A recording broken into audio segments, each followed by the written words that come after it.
মা, আজকে কি রান্না করছো? আজকে এই যে বিপত্তারিণী বার করেছি, এই যে লুচি ভেজেছি, এখানে ভাজছি লুচি। আর এই যে এখানে সুজি করেছি। আর এখানে এই যে পায়েস করেছি সিমুইর। আর এখানে এই যে কুমড়োর তরকারি করেছি ছোলা দিয়ে। বাহ বাহ, তাহলে আজকে ভালো মতোই লুচি খাওয়া হবে। মা, তো পূজা দিলে? হ্যাঁ, পুজো দিয়ে চলে এসেছি। প্রচন্ড ভিড় ছিল মন্দিরে। পুজো দিয়ে মোটামুটি চলে এসেছি। যে সবার হাতে এই যে টাকা বেঁধে দিয়েছি, ছেলেদেরও আমার হাতে হাতে টাকা বাঁধা বেঁধে আছে। দিয়েছি। মোটামুটি পুজোর প্রসাদ টোসাদ খাওয়া হয়ে গেছে। এবারে আমরা খাওয়া দাওয়া করবো।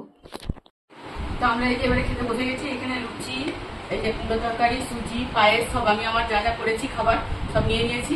আর ছেলেরা তো খাবে না, ছেলেদের জন্য ভাত করে দিয়েছি, ডাল ভাত, একটু কুমড়ো তরকারি দিয়েছি, মাছ ভাজা, আলু ভাতে, আম পাতা, ওরা ওই দিয়ে খেয়ে নিই। ওদের জন্য করে দিয়েছিলাম। তো চলো খাওয়া যাক।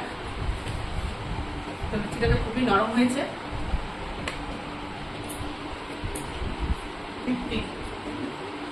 অনেকক্ষণ পর এই লুচিটা খেলাম, এবারে মনে হচ্ছে শান্তি হলো। তো চলো পায়েসটাও একটু টেস্ট করা যাক, দেখি কেমন হয়েছে। খুব সুন্দর হয়েছে, মিষ্টি মোটামুটি খুব একটা হয়নি, হালকা করে হয়েছে, খুব সুন্দর হয়েছে লুচিটাও। দেখো এটা সুজিটাও ভালো হয়েছে, খুব সুন্দর হয়েছে সুজিটাও।